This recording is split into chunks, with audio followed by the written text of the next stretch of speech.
So around 19, um, I kind of had like a little life epiphany or a little awakening, spiritual awakening. Um, Looking back, I think that it was precipitated. Yeah, that's the right word. I think it was precipitated by just feeling disenfranchised with the world, disenfranchised with life. I mean, life is hard, and I think I wanted something that was different and something that would help me to cope. I don't even know if that's the right if that's the right way of thinking. I don't know if I looked at it like it was gonna help me cope, but I looked at it like it was the answer to life. Right? It was gonna make me happy.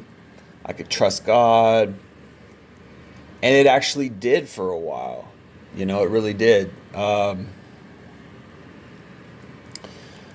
was I was bored with life. I was bored with I don't even say bored with life is the right word. I was hurt by life. I was damaged, and I needed, I'd hear songs like by Tupac and Outkast and just different songs where I'd hear people, like DMX and these rappers and these singers or whoever I was listening to, they would talk about God and things like that. And so I think that, and then like, I grew up sort of in church, sort of reading the Bible, so I had that somewhat of a background, and that kind of caused me to at least pick up the Bible and start reading it, right? At least kind of search and seek out, and then I kind of got some revelations. I kind of got some, you know, at least I caught an impression of, you know, something more than just this life. Um, and I mean, it's hard, man. Life is just hard. Life is hard. It really is. And I mean, I was in a low point. I was in a low point at that time of my life, and I turned to God, and it actually turned my low point into a high point, right? And I've had so many experiences since then, I mean, there's so many things I could talk about, but a lot of the stuff that stood out to me or stands out to me now in hindsight, which is like 15 years later, right? A lot of the things that I think about when it comes to God and stuff like that is I look at it from a red pill perspective. I look at it from an angle of something different. When I really took the red pill and I learned the red pill truths, it was almost like I could put on glasses for the first time. Like before, I couldn't see. Everything I was seeing was blurry, and like I could make out objects, but I couldn't really decipher what those objects really were, right? I couldn't see things for what they really were. And so I'm not going to sit here and say there's not a God. I'm not going to sit here and say that there's not, there's not a creator, that there's not a purpose to this life and things like that. I think there is. That's where I put my money. But even at the same time, a lot of what we go through in life is biologically based, right? Like we all want more money. We all want a nicer home. We all want our basic necessities, which is, like we all need sex. Sex isn't a want. Sex isn't a desire. Sex is a necessity. And even the Bible talks about that. Paul says In his epistles, he says, if you're burning, then find a wife. If you're burning with desire, find a wife, right? What does that mean? It means if you're raring to go, you got high libido, you want to fuck, you want to go have sex, then go get a wife, right? But of course, we know now that that's in this climate. What can we do? I mean, I've been thinking about this a lot lately. Just how many messed up girls there are out there, and all the. I mean, it's a fucking battlefield, man.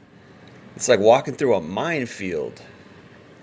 If she's not a feminist, she probably believes in abortion. If she's not a feminist and she doesn't believe in abortion, then she's going to be a slut. If she's not a feminist, doesn't believe in abortion, and she's not a slut, then something else is going to be wrong with her, or she's going to be this or that, or she's going to be hypergamous. It's like, how can you win, man? How can you win? Like, not only do I got to go out and find one has traditional values, believes the same thing as me, etc. She doesn't kill kids and this and that and third, right? It's like, now I got to find one that's not going to take my money. I got to find one that's not going to be hypergamous and woo woo. So bottom line, like, a lot of the experiences that I went through in church actually were experiences that propelled me into the red pill. I found out girls were hypergamous in church a lot. I mean, I pieced it all together from my life and my experience of dealing with girls. Took me a long time to leave that blue pill narrative of, oh, I'm going to find love and the girl's going to love me just for who I am. Wrong. No. I learned that over longs, both in the world and in church, both in the secular world and in the non-secular world, right?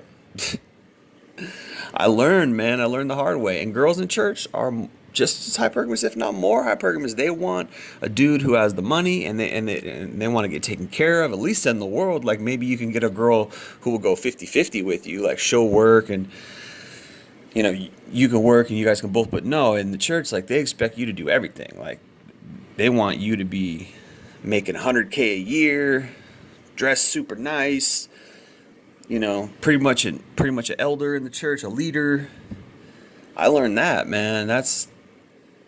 And there was no options. There was a couple girls I was looking at, but they didn't want me because I didn't make enough money. I wasn't this, I wasn't that. I wasn't the together brother. I wasn't in the little cliques. I wasn't the cool guy, and it's like, it's looks, money, status in church just like it is in the world. These girls aren't different. Female nature is female nature. I remember this one time, I was loving God and I wasn't even concerned about girls. Like, I was loving God. I remember this one guy, he was about 5 years older than me, maybe even 10 years older than me, man. I don't remember, but he was a cool guy. We were hanging out for a while, and he was in my church, and he was talking about, like, he was struggling, man. He wanted to have sex. I could tell he was struggling. Like, he wanted a wife and he couldn't find anybody. Well, he could, but I mean, he did find somebody, but it's weird how, like, it's just, it's weird how some people just seem so blessed, or it's so easy for them to just find somebody. Like, boom, they found love. Boom, they found love. And like me, I'm over here like, I can't buy it. I can't even, like, I can't find it for shit. Like, where is it? And I remember I used to pray and pray and pray. I want a wife. Oh, bring me a wife. Ooh, and it just never happened. It just never happened. And, like, I guess in a sense, like, I wasn't, I didn't pray enough, or I didn't pray intently enough, or I wasn't, like, I guess you can make that argument, I just got frustrated. I was frustrated with church. I was frustrated with God. I was frustrated that girls didn't like me in church.